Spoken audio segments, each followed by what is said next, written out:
हरे कृष्णा। श्रील प्रभुपाद की जय।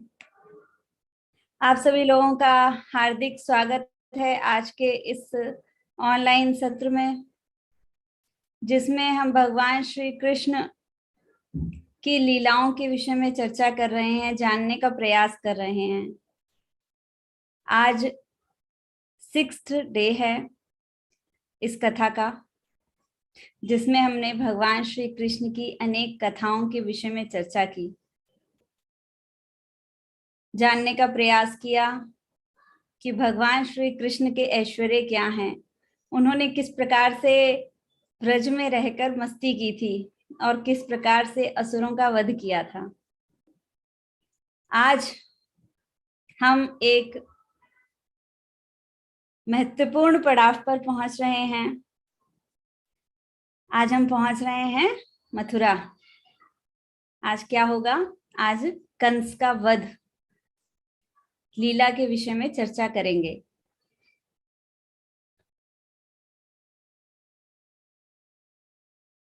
प्रारंभ करते हैं मंगलाचरण से। ओम अज्ञानतिम्रान्धस्य ज्ञानाञ्जनशलाकया चक्षुरुन्मीलितं येन तस्मै श्रीगुरुवे नमः। श्रीचैतन्यमनोभीष्टं स्थापितं येन भूतले स्वयं रूपः कदा मह्यं ददाति स्वपदान्तिकम्।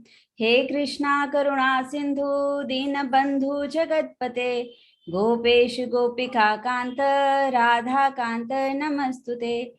तप्त कांचन गौरांगी श्री राधे वृंदावनेश्वरी वृषभानु सुते देवी प्रणमामि हरि प्रिये। जय श्री कृष्णा चैतन्य प्रभु नित्यानंदना श्री अद्वैत गदाधर श्रीवासादि श्री गौर भक्त वृंद। हरे कृष्णा कृष्णा कृष्णा हरे हरे, हरे राम राम राम हरे हरे। हरे कृष्णा। आज का सत्र प्रारंभ करते हैं।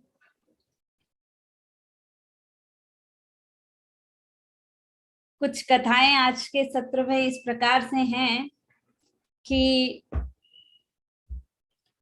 कष्ट हो सकता है थोड़ा सा। चलते हैं वृंदावन, जहां पे भगवान श्री कृष्ण संध्या के समय में अपनी गौओं को चराकर वापस लौट रहे हैं अपने सभी ग्वाल मित्रों के साथ में। बलराम जी, कृष्णा, गाय, बछड़े सब हैं उनके साथ में, और बांसुरी बजाते हुए, धूल में नहाए हुए। इतना सौंदर्य था। अभी हम लोगों को अगर धूल लग जाए तो इमेजिन कीजिए हम कैसे दिखते हैं। और ब्रज की गोपियां और ग्वाल वाले कहते थे और इंतजार करते थे इस बात का कि कब कृष्ण आएंगे और हम उनका सुंदर स्वरूप देखेंगे। और जब कृष्ण जी लौटते थे गैयों को चराकर, तो सारी गोपियां, सारी बड़ी गोपियां और मध्यम गोपियां और छोटी गोपियां सब उनका इंतजार करते थे और कहते थे, हाय कितने सुंदर लग रहे हैं कृष्ण। तो मैं कल्पना करती हूँ कि उनकी सुंदरता कितनी होगी।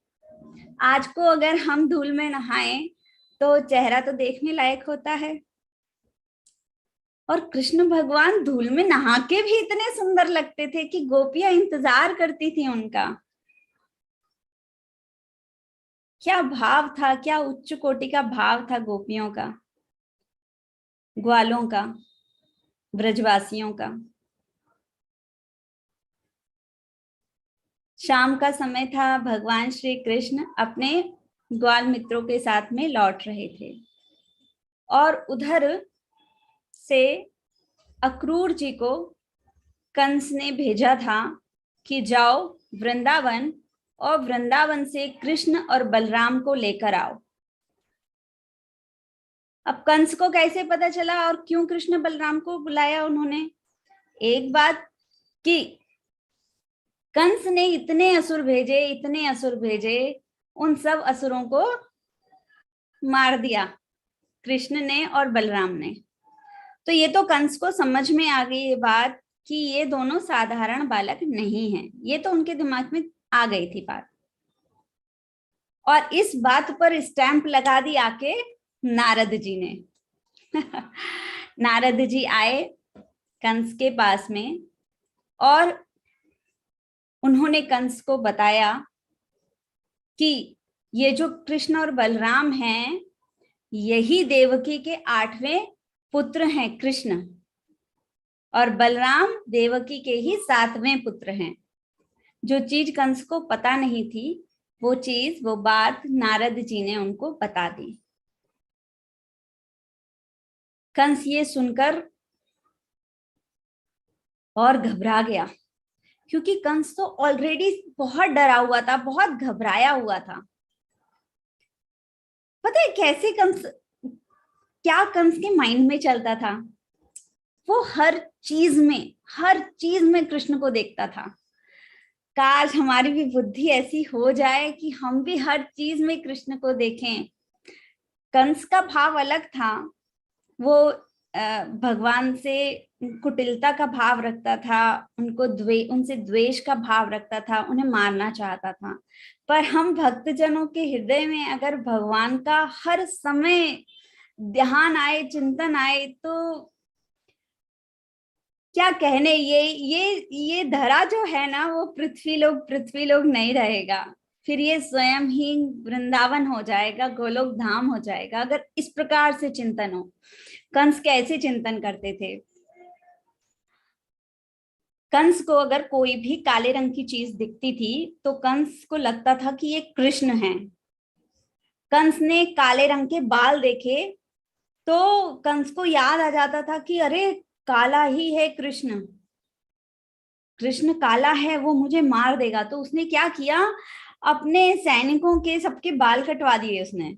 और जिनके, जो लोग नहीं काटते थे, जैसे स्त्रियां नहीं काटते थे, तो उनको बिल्कुल बिल्कुल ऐसा ढकवा के रखवाया ताकि बाल नहीं दिखे किसी के। इवन ऐसा भी सुनने में आया कि कंस ने अपने खुद के भी बाल हटा दिए थे। बोले नहीं नहीं, काले रंग के बाल देखूंगा ना तो मुझे कृष्ण की याद आती है।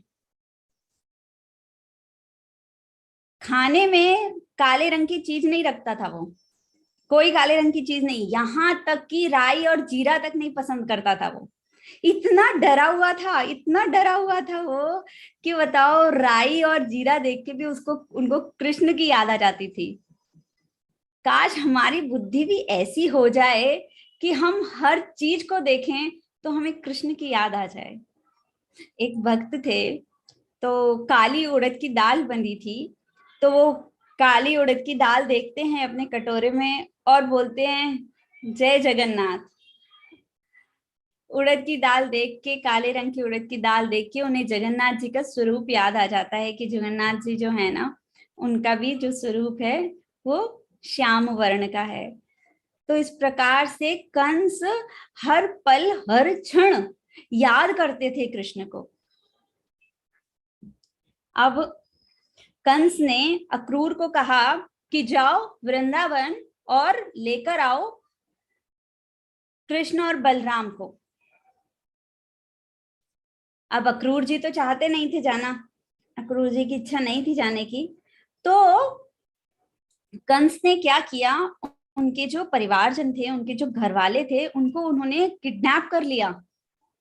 कंस ने उनको चुरा लिया, उनको किडनैप कर लिया और अक्रूर को धमकी दी कि अगर तुम नहीं गए वृंदावन और नहीं लेकर आए कृष्ण बलराम को, तो तुम्हारे जो घर वाले हैं इनको मैं मार दूंगा। अब अक्रूर जी तो बेचारे फंस गए। अब घर परिवार की तो चिंता करना स्वाभाविक है, एक मनुष्य का धर्म है, ये प्राथमिक धर्म है। तो अक्रूर जी डरते डरते, कंस से डरते डरते वृंदावन के लिए प्रस्थान करते हैं। और वृंदावन के लिए, मथुरा से वृंदावन ज्यादा दूर नहीं है, पास में ही है, परंतु फिर भी अक्रूर जी सुबह निकले थे और उन्हें शाम हो गई पहुंचते पहुंचते। क्यों? क्योंकि वो खुद भी कृष्ण का ही स्मरण कर रहे थे। कृष्ण जी की अनेक लीलाएं जो हुई थी, उन सब का चिंतन कर रहे थे, उन सबको याद कर रहे थे और प्रफुल्लित हो रहे थे। खुश थे वो कि मैं जा रहा हूं कृष्ण से मिलने, मैं कृष्ण से मिलूंगा। बहुत प्रसन्नता थी अक्रूर जी को इस बात की। अब अक्रूर जी पहुंचते हैं, वृंदावन पहुंचते हैं और वहां की जो धरा है उसका दर्शन करते हैं। उस धरा पर वो क्या पाते हैं? भगवान श्री कृष्ण के चरणों के निशान हैं। भगवान श्री कृष्ण के चरणों पे निशान हुआ करते थे, अनेक प्रकार के। जौ हैं, हसिया, ऐसे अनेक प्रकार के बहुत सारे निशान हुआ करते थे। तो वो जब ब्रज की पृथ्वी पर चलते थे, वृंदावन में जब चलते थे, तो उनके फुट स्टैम्प के प्रिंट्स बन जाते थे। इवन गोपियां भी उन प्रिंट्स को देखते हुए जाती थी ढूंढने के लिए भगवान श्री कृष्ण को। अक्रूर जी ने जब देखा भगवान श्री कृष्ण के उन चरणों को, तुरंत रथ से उतरे और दंडवत किया, प्रणाम किया उनको।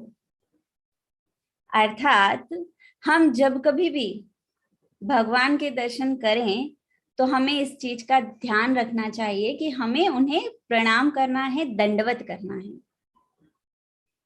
ऐसा नहीं है कि मंदिर गए और दंडवत ही नहीं किया, प्रणाम ही नहीं किया भगवान को। देखिए अक्रूर जी भी इस चीज को समझा रहे हैं। इसलिए बताया जाता है, हमारे आचार्य जन हमें बताकर गए हैं कि मंदिर में प्रवेश का भी विधि विधान है। जब मंदिर में प्रवेश करें तो सबसे पहले वहां पर उपस्थित जितने भी वैष्णव हैं उन सभी को प्रणाम करें। दूसरा प्रणाम तुलसी महारानी को करें, उनकी प्रदक्षिणा करें। तीसरा प्रणाम श्रील प्रभुपाद को करें। फिर उसके पश्चात गौर निताई, श्री श्री राधा रास बिहारी, श्री श्री राम लक्ष्मण जानकी भक्त हनुमान, और जहां कहीं पे भी आप हैं और जो भी मंदिर में डीटीज हैं, उस अनुक्रम में आप भगवान को प्रणाम करें, दंडवत प्रणाम करें। पुरुषों को, प्रभुजियों को अष्टांग दंडवत प्रणाम करना है और माताओं को, महिलाओं को, स्त्रियों को पंचांग प्रणाम करना है। 5 अंगों के द्वारा प्रणाम करना है।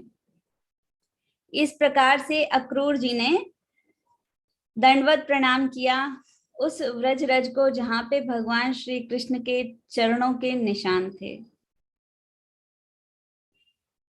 और जैसे ही उन्होंने नतमस्तक हुए, वैसे ही, चूंकि चिंतन और स्मरण तो मथुरा से ही होता आ रहा था, जैसे ही वो नतमस्तक हुए वैसे ही उनकी आंखों से अश्रु धाराएं विसर्जित होने लगी। रोमांच कंपा शुतरंग भाजो, इस तरीके से उनके शरीर में रोमांच हो गया, उनके आंखों से अविरल अश्रुधारा बहने लग गई।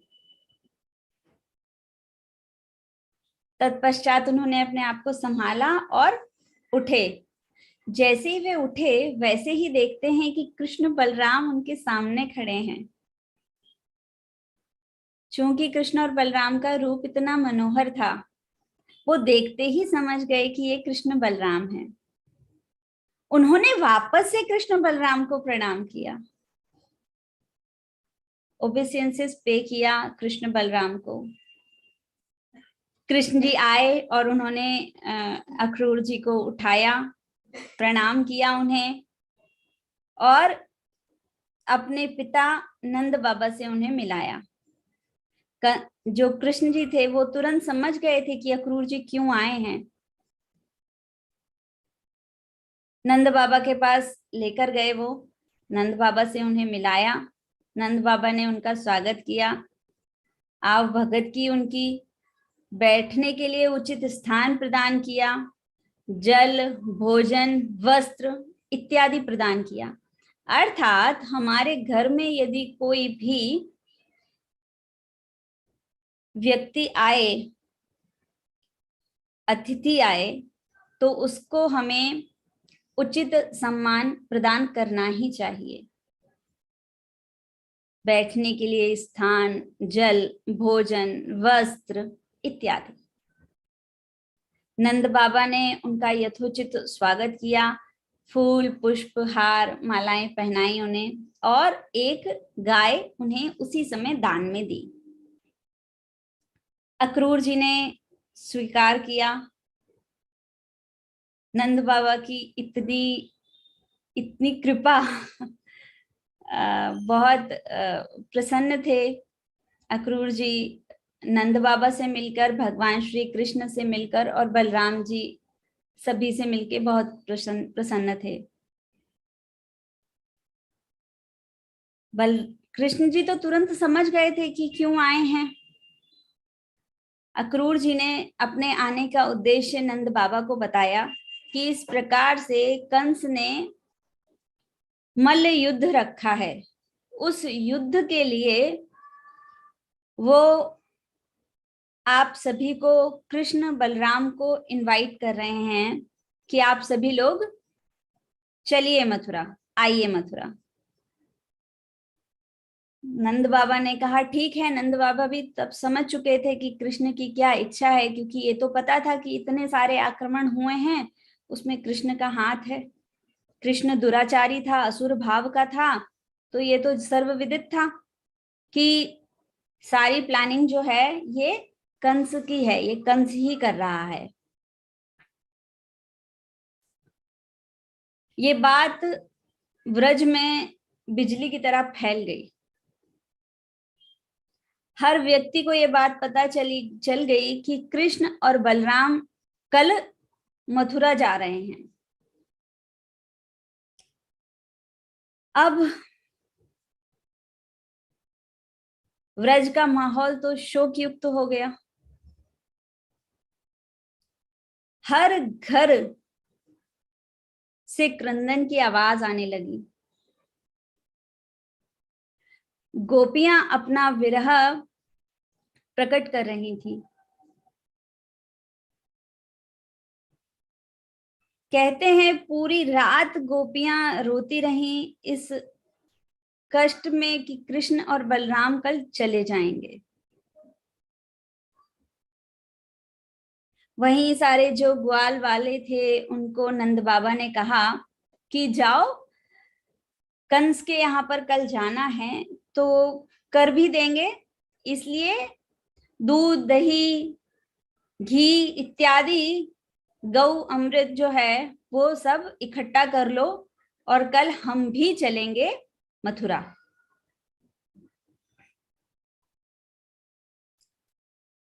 अगले दिन सुबह होती है।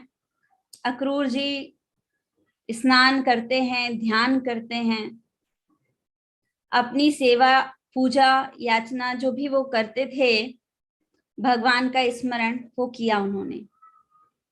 बताते हैं आचार्य गण कि जब भी आपको कहीं भी जाना हो तो अपने घर से स्नान और ध्यान, भगवान का ध्यान करके बाहर निकलना चाहिए। तो अक्रूर जी इस प्रकार से स्नान ध्यान किए और रथ पर आरूढ़ हो गए, बैठ गए। जब वे रथ पर आरूढ़ हो गए, कृष्ण बलराम भी आकर बैठ गए। जो गोप और ग्वाले थे वो भी सब अपनी अपनी बैलगाड़ियों पर, रथों पर बैठ गए, यथोचित सामान लेकर, घी, दही, छाछ, दूध, अनेकानेक द्रव्य लेकर वो लोग भी रथ पर बैठ गए। गोपियां आई और गोपियों ने रथ पकड़ लिया और प्रार्थना की कि आप मत जाइए। भगवान श्री कृष्ण से वो प्रार्थना करने लगी कि आप व्रज छोड़कर मत जाइए।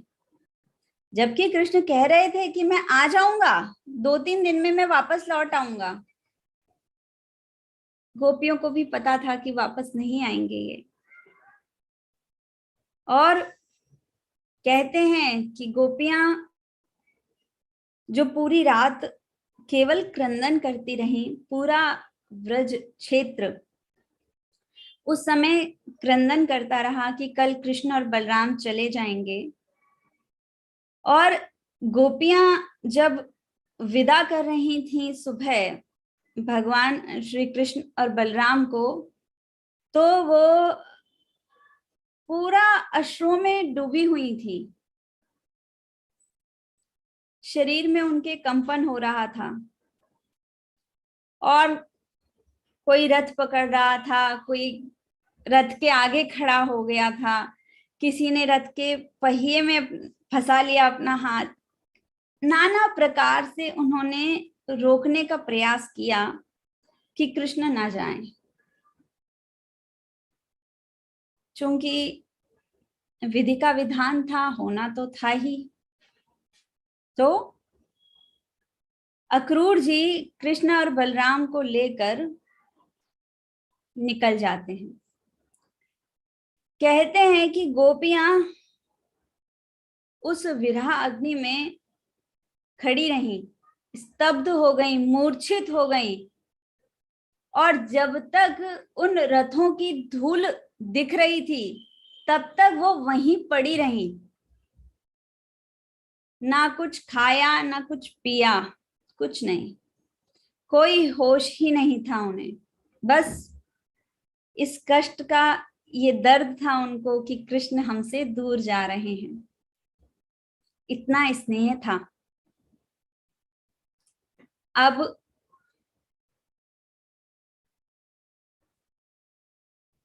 अक्रूर जी जो गोपियों को छोड़कर गए, गोपियों की एक ना सुनी अक्रूर जी ने। विधि का विधान था, सुन नहीं सकते थे वो भी, परंतु इस कारण से, चूंकि गोपियां तो परम वैष्णव थी, भगवान श्री कृष्ण की सबसे प्रिय भक्त थी वो, तो उन गोपियों का जो कष्ट था, उस कष्ट के कारण अक्रूर जी को श्राप मिला, जिस कारण से भविष्य में जब वे द्वारिका पहुंच गए थे, द्वारिका में सत्यभामा से विवाह हो रहा था, उस समय की बात है कि मणि थी, स्यमंतक मणि जो थी, उस मणि की चोरी का इल्जाम लग गया था क्रूर जी पे। इस कारण से उन्हें देश निकाल दिया गया था। और कृष्ण जी दूर हो गए अक्रूर जी से, अक्रूर जी को जाना पड़ा द्वारिका छोड़ के। तो वो उस श्राप के कारण जो गोपियों से अलग किया था कृष्ण जी को, उसका श्राप का फल था वो कि अक्रूर जी को भी कुछ समय के लिए कृष्ण जी से दूर होना पड़ा। इसलिए हमें हमेशा सजग रहना चाहिए, ध्यान रखना चाहिए कि हम किसी भी वैष्णव के प्रति अपराध ना करें। हमेशा इस चीज का ध्यान रखना चाहिए, हमारी वाणी के द्वारा, हमारे शब्दों और व्यवहारों के द्वारा। और अगर किसी को कष्ट हो भी रहा है तो उसके लिए क्षमा प्रार्थना करनी चाहिए। अगर गलती से कोई कष्ट पहुंचा भी दिया है किसी को, तो उसके लिए करबद्ध होकर उनसे क्षमा प्रार्थना हमें करनी ही चाहिए, और इसके लिए कोई शर्म नहीं है। कहते हैं, बहुत प्रसिद्ध कहावत है कि जो पेड़ आंधी और तूफानों में झुकता नहीं है वो टूट जाता है, और जो मुलायम पेड़ होते हैं वो कितनी भी हवा का झोंका आ जाए उनको कुछ नहीं होता है। इतनी इतनी विनम्रता होनी चाहिए एक वैष्णव में। इसलिए क्षमा प्रार्थना में भी हमें पीछे नहीं हटना चाहिए। अगर कुछ भी परेशानी आ रही है तो हमें क्षमा प्रार्थना कर लेनी चाहिए। तो याद रखना चाहिए कि हमसे वैष्णव अपराध न हो। अब अक्रूर जी रथ खींचते हैं और वृंदावन से निकले ही थे बाहर, मथुरा की सीमा शुरू ही हुई थी, तभी वहां पर थोड़ा विश्राम करने के लिए सोचा। अब देखिए, सोचने वाली बात है, ऐसा बताया गया है कि वृंदावन से दूर नहीं है मथुरा, 20-25 मिनट का रास्ता है, और उसमें सुबह से शाम लग गई। तो आचार्य गणों ने क्या बताया है कि जो व्रज है, व्रजधाम जो है ना, वो एक कमल के सदृश है, कमल के फूल की तरह है, जिसके चारों तरफ हजारों पत्तियां हैं और उनके अंदर भी लाखों पत्तियां हैं। तो भगवान श्री कृष्ण को जब लीला तुरंत करनी होती है तो कहते हैं कि वो व्रजधाम जो है ना, वो ऐसा हो जाता है, और भगवान श्री कृष्ण एक पत्ती से चलकर दूसरी पत्ती पे तुरंत पहुंच जाते हैं। और जब उनको नहीं पहुंचना होता है तो वो जो कमल का फूल है वो ऐसा पूरा खिल जाता है। अब सोचो, यहां से फिर यहां तक जाने में टाइम लगेगा ना। तो हम इस चीज को इस प्रकार से समझ सकते हैं, जैसे कि भगवान श्री कृष्ण और श्रीमती राधा रानी सुबह के समय वृंदा कुंड पर होती हैं। अब वृंदा कुंड से आएंगी राधा कुंड पर, आएंगी 10:38 पर, ठीक है। और फिर 3:37 से के बाद से वो पहुंच जाते हैं गोविंद देव वृंदावन में। अब कहाँ तो राधा कुंड और कहाँ गोविंद देव वृंदावन में, अभी ऐसे कैसे इतनी जल्दी पहुंच गए? तो उसका कारण आचार्य गणों ने यही बताया है कि व्रज की ये महिमा है। हम जैसे बुद्धि वालों को समझ में नहीं आएगी ये बात, इतना इस प्रकार से वहां पर लीलाएं चलती हैं। अब सोचिए, वृंदावन से मथुरा पहुंचने में अक्रूर जी को आने और जाने में पूरा पूरा दिन लग गया। अब अक्रूर जी पहुंचते हैं, आजकल उसको चुंगी बोला जाता है, उस जगह को, उस स्थान को टैक्स कर वसूला जाता था, वहां पर है अभी भी। तो वृंदावन से बाहर निकल गए अक्रूर जी, और मथुरा स्टार्ट ही होने वाला था। तो उन्होंने कृष्ण और बलराम से पूछा, आग्रह किया, पूछा उनसे कि आप थक गए होंगे, कुछ जलपान कर लीजिए, आचमन कर लीजिए। कृष्ण बलराम ने कहा ठीक है, और वो वहां पर एक वृक्ष के नीचे आकर उन्होंने अपना रथ खड़ा कर दिया, और कृष्ण और बलराम जो थे वो उतरे, और वहां पर ही यमुना हृद कुंड था एक, यमुना जी का जल उस कुंड में था, हम ना यमुना हृद बोलते हैं उसको। तो वहां पर उतरे और वहां पर आचमन किया उन्होंने, कुछ खान पान किया और वापस से रथ में जाकर बैठ गए। अक्रूर जी ने उनसे प्रार्थना की कि मैं थक गया हूं थोड़ा, मैं स्नान करके आता हूं। तो कृष्ण बलराम ने कहा ठीक है, जाइए। अब बड़ा टेंशन में थे, बड़ा दुख दर्द में थे अक्रूर जी। बोले ये छोटे छोटे से बालक 11 साल के, इनको मैं लेकर जा रहा हूं उस क्रूर कंस के पास, उस असुर कंस के पास में, जिसने नाना विधियों से योजनाएं बनाई हुई हैं कृष्ण बलराम को मारने की। ये इतने छोटे छोटे से बालक हैं, इतने सुंदर, इतने सुकोमल हैं ये। तो अक्रूर जी बड़ा कष्ट में थे कि हाय, मुझे लेके जाना पड़ रहा है इन्हें। अक्रूर जी जाते हैं, स्नान करते हैं वहां पे।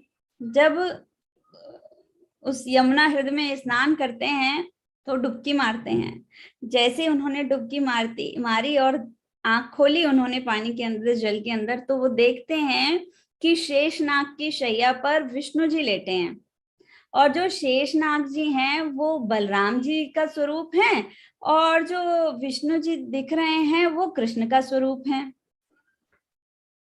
अब बड़ा परेशान हो गए वो, तो बोले अरे ये क्या है, मैं तो अभी बाहर छोड़ के आया था, वो अंदर कैसे आ गए? फिर उठते हैं बाहर निकलकर, फिर देखते हैं कि बोले नहीं ये तो बाहर ही बैठे हुए हैं। फिर देखा कि कृष्ण बलराम तो वहीं रथ पे बैठे हैं। फिर अंदर घुसे, फिर डुबकी मारी उन्होंने, फिर देखा कि शेषनाग की शैया तो बलराम जी और उस पर लेटे हैं विष्णु जी और स्वयं कृष्ण है वो। फिर विश्वास नहीं हुआ, फिर निकलकर बाहर देखा, फिर अंदर घुसे और वही वही सीन। समझ गए अक्रूर जी कि ये कृष्ण और बलराम जो हैं वो साक्षात परम ब्रह्म है, परम भगवान है।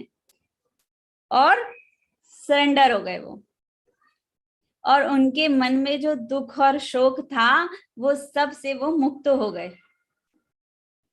उनको पता चल गया कि ये तो स्वयं भगवान है, तो अब कंस इनका कुछ बिगाड़ नहीं सकता है। कहते हैं यहाँ पर ही आकर चैतन्य महाप्रभु जब वृंदावन आए थे तो उन्होंने यहाँ पर आकर तपस्या की थी, चैंटिंग करते थे वो यहाँ पर आके उस वृक्ष के नीचे, वो आज भी वृक्ष है, उसके नीचे आकर चैतन्य महाप्रभु ने भी चैंटिंग की थी। इवन जो वो कुंड है उसका नाम अक्रूर कुंड हो गया। उस अक्रूर कुंड पर चैतन्य महाप्रभु इतने भाव विभोर हो गए थे, इतना लीलाओं में खो गए थे वो, कि वो उस कुंड में कूद गए और ढूंढना पड़ा उनको कि कहाँ है चैतन्य महाप्रभु, कहाँ है चैतन्य महाप्रभु। तो कहते हैं बहुत समय पश्चात में चैतन्य महाप्रभु मिले, तो बहुत परेशान हो गए थे, बोले चैतन्य महाप्रभु कहाँ चले गए। उसके पश्चात ये निश्चित हुआ कि चैतन्य महाप्रभु को वृंदावन में नहीं रखना है, चलो अब जगन्नाथपुरी। उसके ही पश्चात में चैतन्य महाप्रभु को जगन्नाथपुरी ले गए थे, क्योंकि वो इतना लीलाओं में खो जाते थे, उन्हें ध्यान ही नहीं रहता था कुछ भी। तो चैतन्य महाप्रभु ने भी बैठकर वहां पर तपस्या की है। अब अक्रूर जी आते हैं बाहर और प्रणाम करते हैं भगवान श्री कृष्ण और बलराम को, और अनेक प्रकार से स्तुतियां ऑफर करते हैं उनको। जानते हैं कि यही परम ब्रह्म है, परम भगवान है। नाना विधि से उन्होंने नाना श्लोकों से अक्रूर जी को प्रेज किया। अक्रूर जी को ऑफरिंग्स दी, अक्रूर जी ने ऑफरिंग्स दी कृष्ण और बलराम को। अब इतनी देर में जो अब कृष्ण और बलराम तो रुक गए थे, उनका रथ तो रुक गया था, और नंद बाबा और जितने भी गोप वाले थे उनका रथ आगे निकल गया। तो वो लोग मथुरा पहले ही पहुंच गए, और उसके बाद में कृष्ण और बलराम जी पहुंचे। अब भव्य मथुरा में उनका स्वागत हुआ। भव्य मथुरा देखकर बहुत प्रसन्न आनंदित हुए कृष्ण जी। क्योंकि जब कृष्ण जी हुए थे तभी उनको वसुदेव जी ले गए थे नंद बाबा के पास में, तो उनको बहुत अटैचमेंट था मथुरा से। कृष्ण जी बहुत चाहते थे कि मैं मथुरा जाऊं, मथुरा देखूं, मेरी जन्म स्थली है मथुरा। तो जब वो मथुरा पहुंचे तो कहते हैं कि मथुरा बहुत सुंदर था। दोनों तरफ, रोड के दोनों तरफ अनेकानेक प्रकार के वृक्ष लगे थे, बड़े बड़े घर महलों की तरह थे, बहुत सुंदर था मथुरा। पहुंचते हैं, फिर पता चल गया नंद बाबा को कि कृष्ण आ गए हैं। कृष्ण जी पहुंचते हैं उनके पास में, नंद बाबा के पास में प्रणाम करते हैं उनको, और फिर उसके बाद में नंद बाबा नंद बाबा से रिक्वेस्ट करते हैं कृष्ण बलराम कि हम चाहते हैं हम मथुरा घूम कर आए। तो नंद बाबा जी बड़ा संकोच में बोले कि ये लोग तो बहुत शैतान हैं। जानते थे ना नंद बाबा इस बात को कि कृष्ण और बलराम की शैतानियां तो बहुत ज्यादा हैं, ऐसा ना हो कि यहाँ पे भी कोई शैतानी करे।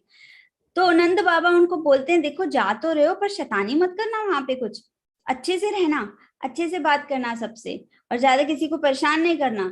तो कृष्ण बलराम कहते हैं ठीक है, और कृष्ण बलराम अपने सखाओं के साथ में चले जाते हैं मथुरा दर्शन करने के लिए, घूमने के लिए।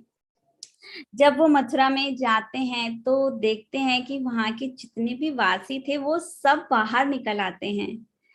सब देख के इतना प्रसन्नचित हो जाते हैं कृष्ण और बलराम को, क्योंकि कृष्ण जी इतने सुंदर थे, इतने सुंदर थे, और कृष्ण जी की ने इतने सारे असुरों का वध किया था। वो सारी कथाएं सब मथुरा वासियों को पता थी। और अटारियों पर, छतों पर गोपियां खड़ी होकर घूंघट करके देख रही थी कृष्ण जी को। सभी को बहुत स्नेह भाव था कृष्ण और बलराम से। अब इस प्रकार से कृष्ण जी जा रहे होते हैं, और जाते जाते उन्हें एक धोबी मिलता है। वो धोबी जो था वो कंस के लिए कपड़े धोना, उनकी रंगाई करना, उनको इस्त्री करना, सारा कार्य करता था। उस धोबी को से बोला कृष्ण जी ने कि हमें ये वस्त्र दे दो। तो वो धोबी कहता है, अरे तुम गांव के गंवार हो, तुम पर्वतों के वासी हो, गोवर्धन था ना वहां पे, तो बोलते हैं, अरे तुम योग्यता रखते हो इसकी, राजा के लिए है ये वस्त्र। तो इस प्रकार से जो धोबी था उसने बहुत अवहेलना की श्री कृष्ण की। श्री कृष्ण जी को ये बात अच्छी नहीं लग रही थी, क्योंकि वो कंस की तरह व्यवहार कर रहा था अभिमान का। इसलिए कृष्ण जी ने अपनी 2 उंगलियों से उसकी गर्दन पे रखा और चला दिया, और वहीं उस धोबी का सर और धड़ अलग हो गया और वो मर गया, उसकी मुक्ति हो गई।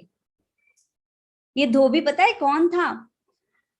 जब त्रेता युग में भगवान श्री राम जी को वनवास हुआ था, और वनवास के बाद में जब वो लौट आए थे, तो सीता महारानी को एक धोबी ने ऐसा करके बोला था, सब पूरे राज्य में बात फैला दी थी कि सीता देवी जो है वो इतने दिन रावण के यहाँ पर रहकर आई हैं, कैसे पता कि ये शुद्ध हैं?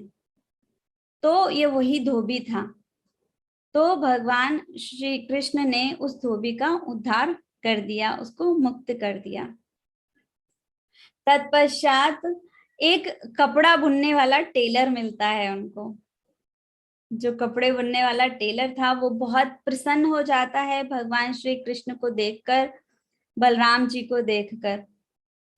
और चूंकि वो टेलरिंग का काम करता था, वस्त्र बनाता था, आभूषण दिया करता था, आभूषणों से सुसज्जित किया करता था, उसके पास आभूषण भी थे। तो वो भगवान श्री कृष्ण को चाहता था कि मैं भगवान श्री कृष्ण और बलराम को भी सजाऊं, उनको भी तैयार करूं। तो उन जो टेलर थे, वो जो क्या बोला जाए, टेलर वर्ड अच्छा नहीं लग रहा मुझे उनके लिए बोलते हुए, जो वो वस्त्र सिलते थे, उन्होंने भगवान श्री कृष्ण के लिए अच्छे से वस्त्र सिलकर उनको पहनाए और उनका श्रृंगार किया आभूषणों से। अब पता है ये कौन थे? ये बात है जब भगवान श्री राम का विवाह हो रहा था और वे मिथिला में थे। तो मिथिला में जो कपड़े सिल रहे थे, ये वो व्यक्ति थे। मतलब मिथिला के जो टेलर थे ये वो थे, और उनके हृदय की ये इच्छा थी, ये भाव था कि काश मैं भगवान श्री राम को अपने हाथों से वस्त्र पहना सकता होता, अपने हाथों से सजा सकता होता। ये भाव उनके मन में था, जो भगवान श्री राम समझ गए थे और तथास्तु कह के उसको पूर्ण कर दिया। अर्थात हम भक्तों के मन में अगर कोई भाव होता है, कोई बात होती है, तो भगवान उसको पूर्ण करते हैं। इस प्रकार से जो वे थे टेलर थे जिन्होंने आभूषणों से सुसज्जित किया, उनकी ये भाव, उनकी ये इच्छा पूरी हुई, और कृष्ण बलराम बिल्कुल सुंदर से कपड़े पहन के तैयार हो गए। फिर उनको आगे रास्ते में चलते चलते एक मिले, वो मिले नहीं थे उनको, एक माला वाले थे एक, वो बहुत बिजी थे, वो पूरा मथुरा आ गया था, वो नहीं आए थे। तो भगवान श्री कृष्ण के हृदय में ये इच्छा थी कि भाई वो नहीं आए हैं, कहीं से उनको भाव रहा होगा ऐसा करके। तो वो जाते हैं उस माला वाले के पास में, और वो माला वाला तो देख के इतना प्रसन्नचित्त हो जाता है, तुरंत दंडवत करता है और रोने लगा वो भगवान श्री कृष्ण और बलराम जी को देखकर और गोप ग्वालों को देखकर, इतना प्रसन्नचित्त था। फिर उसने भगवान श्री कृष्ण को माला ऑफर की, अपने हाथ से बनाई हुई जो सुंदर पुष्प माला वैजंती माला थी वो ऑफर की। कृष्ण, बलराम और सभी गोप ग्वालों को उन्होंने वह वैजंती माला ऑफर की। अब भगवान श्री कृष्ण जो है वो बिल्कुल सुंदर से सज धज के तैयार हो गए, नए नए वस्त्र पहन लिए, आभूषण पहन लिए, माला पहन ली, सब पहन लिया उन्होंने, सुंदर हो गए। अब उन्हें मिलती हैं आगे जाने पर, देखते जा रहे हैं, चारों तरफ देखते जा रहे हैं कि कितने सारे लोग खड़े हैं, गोपियां खड़ी हैं, स्त्रियां खड़ी हुई हैं मथुरा की, और उन स्त्रियों को देखकर भगवान श्री कृष्ण के मन में विरह भाव आता है। वो क्या याद कर रहे थे? वो व्रज की गोपियों को याद कर रहे थे। इस प्रकार से आगे बढ़ते हैं भगवान श्री कृष्ण, बलराम और सभी गोप ग्वाले, और उनको मिलती है कुब्जा। कुब्जा जो थी वो त्रिवक्रा थी, तीन तीन तरफ से बैंडेड थी। भगवान श्री कृष्ण तो त्रिभंग ललित हैं, पर जो जो कुब्जा थी वो त्रिवक्रा थी, तीन साइड से मुड़ी हुई थी, बैंडेड थी। वो देखती हैं भगवान श्री कृष्ण को, उनके हाथ में एक बहुत ही सुंदर पात्र होता है जिसमें बहुत सुगंधित लेप होता है, चंदन का लेप, और नाना प्रकार के सुगंधित द्रव्य होते हैं उनके पास में। तो कृष्ण जी कहते हैं उनसे, हे सुंदरी, मुझे ये लेप प्रदान करो। क्योंकि भगवान श्री कृष्ण तो बहुत सुंदर थे, तो जो वे कुब्जा थी उन्होंने भगवान श्री कृष्ण के चेहरे पर, उनके हाथों पर उस चंदन का लेप किया, विभिन्न प्रकार के चित्र बनाए छोटे छोटे। आप देखते होंगे जब श्रीमती राधा रानी का श्रृंगार होता है, भगवान श्री कृष्ण का श्रृंगार होता है, तो उनके ऐसे करके कैसे डॉट्स बनाए जाते हैं, सुंदर सुंदर फूल बनाए जाते हैं, पत्तियां बनाई जाती हैं। इस प्रकार से कुब्जा ने उनको सुसज्जित किया, उनको तैयार किया।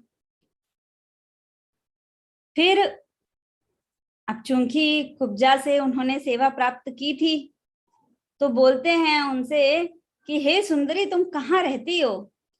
तो वो बार बार सुंदरी बोल रहे थे, तो कुब्जा कहती है, आप मेरा क्यों मजाक उड़ा रहे हैं? तो भगवान श्री कृष्ण ने कहा, नहीं नहीं, मैं मजाक नहीं उड़ा रहा हूं।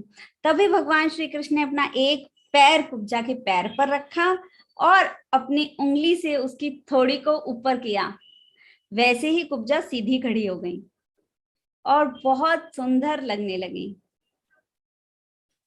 इस प्रकार से कुब्जा का शरीर ही बदल गया पूरी तरीके से। ये कुब्जा पता है कौन थी? ये भी त्रेता युग से आई थी। कौन थी ये कुब्जा? सुपर्णखा थी ये कुब्जा। सुपर्णखा की इच्छा थी ना भगवान श्री राम से विवाह करने की, आप सभी को पता होगा। तो ये कुब्जा जो थी ना, इनके हृदय में भी ये भाव जागृत हो गया कि मैं भी कृष्ण का भोग कर सकूं। उनका भाव गोपियों जैसा नहीं था। गोपियां तो हमेशा कृष्ण को देना चाहती थी, उनको उनसे कुछ चाहती नहीं थी, रिटर्न में कुछ नहीं चाहती थी, हमेशा देना चाहती थी। कृष्ण कैसे प्रसन्न होंगे, बस एक ही उद्देश्य है, कृष्ण की लीलाओं का चिंतन करना है, एक ही उद्देश्य है, कृष्ण कैसे प्रसन्न होंगे, यही उद्देश्य है। गोपियों का ऐसा भाव था। और कुब्जा जो थी, जो सुपर्णखा थी, वो उनको इंजॉय करना चाह रही थी। तो भगवान श्री कृष्ण ने कहा, अभी नहीं, बाद में, मुझे बहुत सारा काम है। इस प्रकार से कुब्जा को छोड़ते हुए भगवान श्री कृष्ण, बलराम और सारे गोप सखा आगे निकलते हैं। जब वे आगे निकलते हैं तो पूछते हैं वो मथुरा वासियों से कि वो शिव धनुष कहाँ पर रखा हुआ है जिसके उपलक्ष्य में यज्ञ हो रहा है। तो मथुरावासी उनको बताते हैं कि इस जगह पे शिव धनुष रखा है। तो कृष्ण और बलराम वहां जाते हैं, उस स्थान पर जाते हैं और वो शिव धनुष उठाते हैं। कृष्ण जी ने वो धनुष उठाया और उसकी प्रत्यंचा चढ़ाई। जैसे ही प्रत्यंचा चढ़ाई वैसे ही वो धनुष टूट गया। जब वो धनुष टूटा तो इतना भयंकर ध्वनि हुई, इतना भयंकर गर्जना हुई कि कंस जो बहुत दूर अपने महल में बैठा था वो डर गया, कांप गया और पता चला कि शिव धनुष टूट गया है। तो उसको इंडिकेशन तो पहले ही से ही था कंस को कि निश्चित ही मेरी मृत्यु आ ही गई है, पर फिर भी हृदय में उसको विचलितता थी, चाहता था कि मैं ना मरूं, डर भी रहा था। अब इस प्रकार से आगे बढ़ते हैं भगवान श्री कृष्ण और पूछते हैं कि ये युद्ध कहाँ पर हो रहा है, जो मल्ल युद्ध होने वाला है ये कहाँ हो रहा है। तो बताते हैं मथुरावासी कि इस जगह पर युद्ध हो रहा है, मल्ल युद्ध हो रहा है। भगवान श्री कृष्ण बलराम जाते हैं और उस स्थान पर पहुंचते हैं जहां पर युद्ध, मल्ल युद्ध होने वाला था। मल्ल युद्ध बोले तो कुश्ती, कुश्ती फाइट होने वाली थी उनकी। तो जब वो एंटर करने वाले थे कृष्ण और बलराम, तो कंस ने प्लानिंग किया हुआ था कि एक हाथी को खड़ा कर दिया था, नाम था उसका कुबलिया पीड़।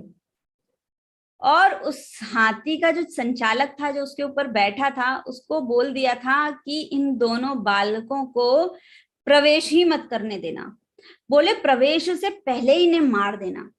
ऐसा प्लानिंग करके कंस ने बिल्कुल टिपिकल प्लानिंग की हुई थी कि किसी भी प्रकार से इनको मारना ही है। बोले सबसे पहले इसके सामने ऐसा हाथी खड़ा कर देता हूँ। वो हाथी का जो बल था ना, वो 100 हाथियों के बराबर था। कुबलिया पीड़ जो था ना, वो इतना ताकतवर था कि 100 हाथियों के बराबर उसका बल था। भगवान श्री कृष्ण ने कहा उस कुवलिया पीड़ के ऊपर जो बैठा हुआ था उसका संचालक कि आप हमें अंदर जाने के लिए रास्ता दे दीजिए।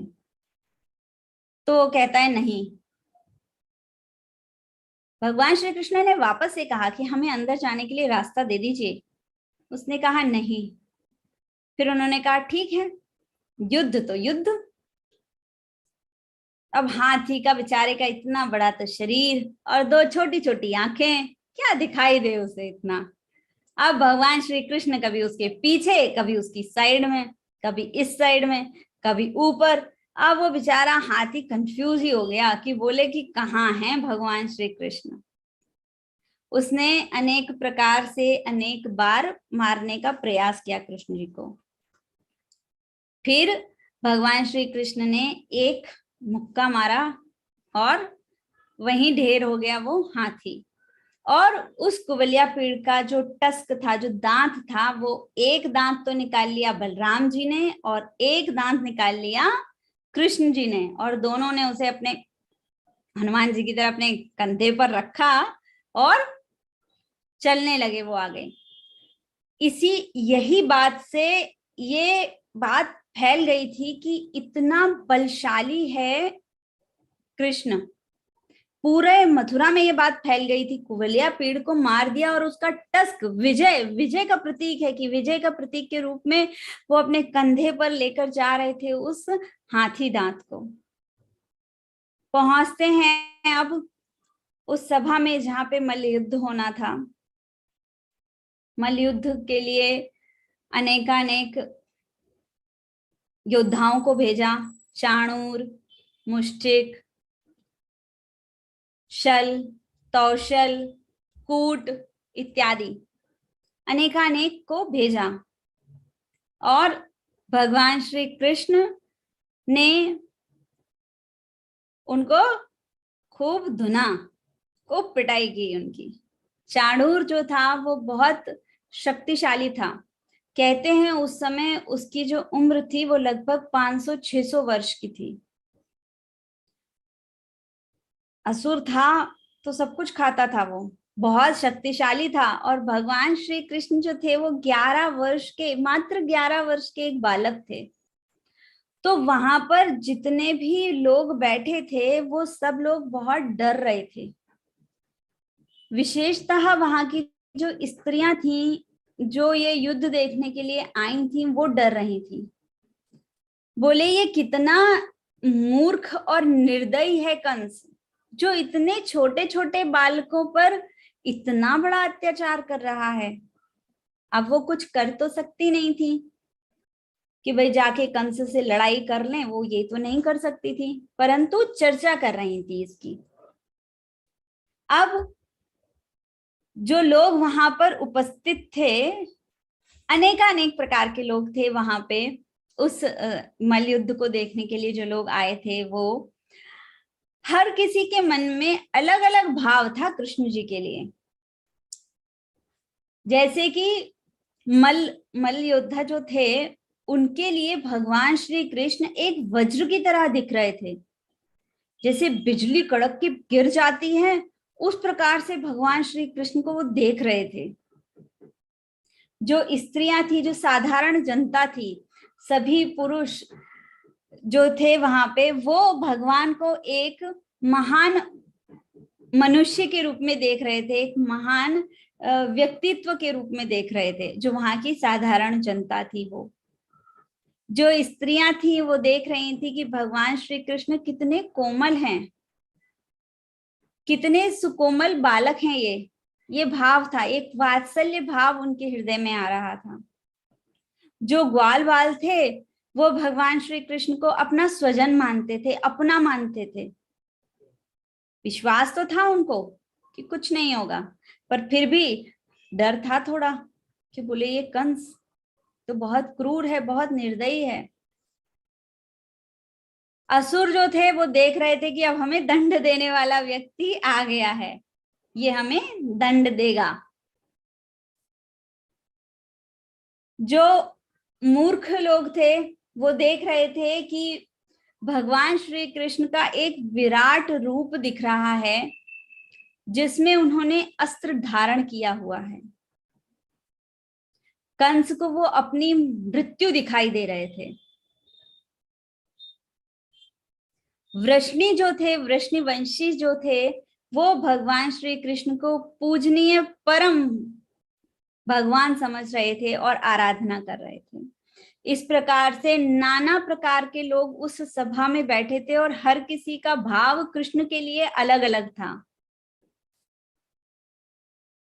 अब मुष्टिक को बलराम जी ने मार दिया, एक पंच में वो मर गया। और चाणूर जो था उसको भगवान श्री कृष्ण ने मार रहे थे। जैसा बताया था कल भी कि कृष्ण जी तो थोड़ा इंजॉयर के रूप में इंटरटेनमेंट करते हैं। तो 2 मार रहे थे और एक खा रहे थे, 10 मार रहे थे तो 2 खा भी रहे थे, ऐसा करके चाणूर से युद्ध कर रहे थे वो। अब इतना सुकोमल छोटा सा बालक, इतना बड़ा चाणूर उससे लड़ रहा था और अंततः उन्होंने मार दिया चाणूर को। इसके बाद में अन्य मल्लों को भेजा गया, कौशल, शल, कूट इत्यादि। कंस ये सब देख रहा था और डर रहा था। वो सोच रहा था कि ऐसा करता हूं मैं कि देवकी को मार देता हूं और नंद को बंदी बना लेता हूं, नंद बाबा को। अब कंस सोचता, इसने पहले ही भगवान श्री कृष्ण उसके आसन पर जाके चढ़ गए। कहते हैं कि युद्ध तो जो था वो नीचे एक प्लेटफॉर्म पर हो रहा था और जो कंस बैठा था थोड़ी ऊंचाई पर बैठा था, और कृष्ण जी एक डाई लगाते हैं और पहुंच जाते हैं कंस के पास में। और कंस को पकड़ लेते हैं वो।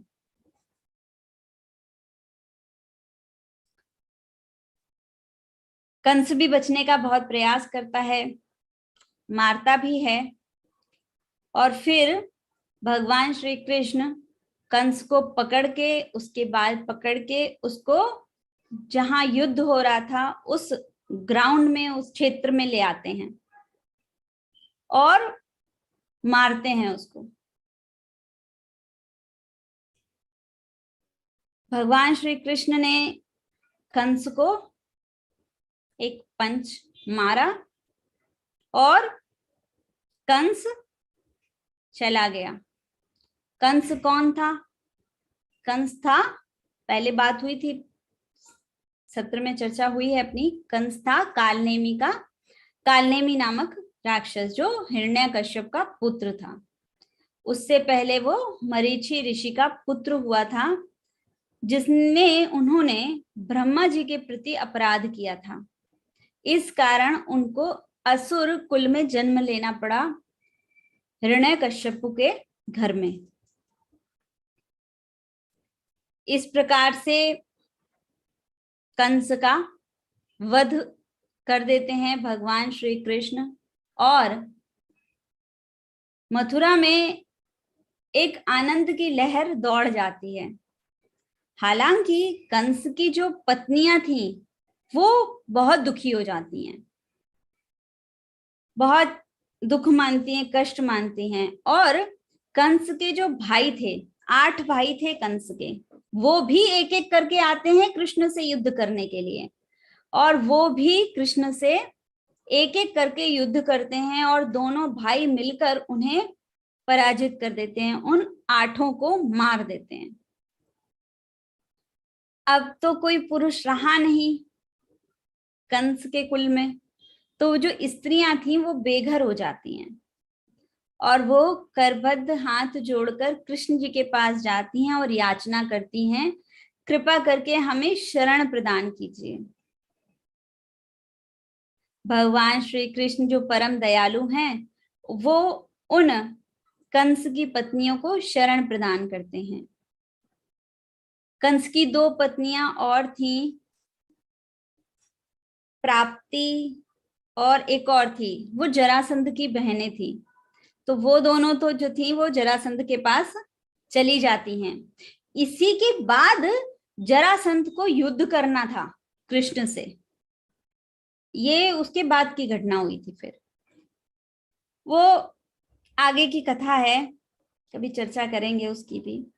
तो इस प्रकार से भगवान श्री कृष्ण ने कंस का और मथुरा में जो अन्य असुर रह रहे थे उन सबको मार दिया। देवकी मैया और वसुदेव जी को उन्होंने मुक्त किया। सब बहुत प्रसन्न थे। अब यहीं पर जो गोप ग्वाले आए थे, जो गोप मित्र आए थे भगवान श्री कृष्ण के, वो जो थे ना, वो बोलते हैं कि इसके अंदर इतनी ताकत तो है नहीं, ये कृष्ण और बलराम में इतनी ताकत तो है नहीं, इन्हें तो हमने कितनी बार पटकी देके मारा है। अब खेलते खेलते दौड़ते भागते जो ग्वाले थे, गोप मित्र थे कृष्ण जी के, वो आ जाते हैं उसी मैदान में और कृष्ण जी से युद्ध करते हैं। वो कहते हैं तूने मारा है, तुझ में इतनी ताकत आ गई कि तूने इतने बड़ी चाणूर को मार दिया है, चल हमसे युद्ध कर। और भगवान श्री कृष्ण उन ग्वालों से हार जाते हैं। इतना स्नेह भाव दिखाते हैं वो, कहते हैं अरे तेरे अंदर तो ताकत ही नहीं है, तो मार ही नहीं सकता है। और दोनों कृष्ण और बलराम अपने गोप जो मित्र थे उनसे हार जाते हैं। और तत्पश्चात में हर जगह खुशी का माहौल हो जाता है, सब लोग प्रसन्न हो जाते हैं। जो भगवान श्री कृष्ण थे उन्होंने कंस का राज्य उग्रसेन को दे दिया था। उग्रसेन जो पिता थे, एक्चुअली में ना कंस जो था ना, वो उग्रसेन का पुत्र नहीं था। वे उग्रसेन तो बहुत महात्मा व्यक्ति थे, बहुत भक्ति भावित व्यक्ति थे। क्या हुआ था, एक बार की बात है कि एक असुर था। वह असुर जो था वो ध्रुमिल ध्रुमिल ध्रुमिल करके एक असुर था। वो असुर मथुरा पहुंचता है और उग्रसेन उस समय वहां नहीं थे, तो उग्रसेन का रूप बना लेता है वो, और उग्रसेन की जो पत्नी होती है उनके संग में रहता है वो। और इस प्रकार से जो उग्रसेन की पत्नी होती हैं वो ध्रुमिल असुर के द्वारा दी हुई संतान को जन्म देती हैं, जो होता है कंस। उग्रसेन के पुत्र नहीं थे कंस। उग्रसेन तो बहुत भक्ति वाले व्यक्ति थे, बहुत शांत थे। उग्रसेन को बंदी बना लिया था कंस ने, और तत्पश्चात जब कृष्ण ने सब कुछ सेटलमेंट हो गया, सब अच्छा हो गया, तो भगवान श्री कृष्ण ने पूरे राज्य का भार जो था वो उग्रसेन को दे दिया।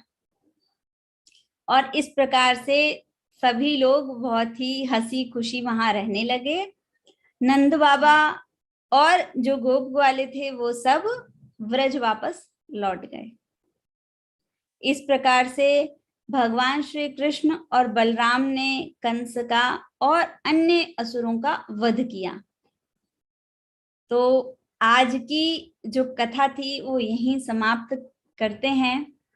अगले सत्र जो कि 7वां सत्र होगा, उसमें हम भगवान श्री कृष्ण के विषय में और जानने का प्रयास करेंगे कि परम भगवान श्री कृष्ण किस प्रकार से अपनी अद्भुत लीलाएं करते हैं, किस प्रकार से वो हर मनुष्य के हृदय में वास करके उस मनुष्य का जीवन, उसकी काया कल्प कर देते हैं, उसका जीवन ही बदल देते हैं। तो हम अगले सत्र में कृष्ण जी के विषय में और चर्चा करेंगे और जानने का प्रयास करेंगे। तब तक के लिए आप सभी लोगों को हरे कृष्णा, दंडवत प्रणाम। अगले सत्र में फिर मुलाकात करते हैं। हरे कृष्णा। श्री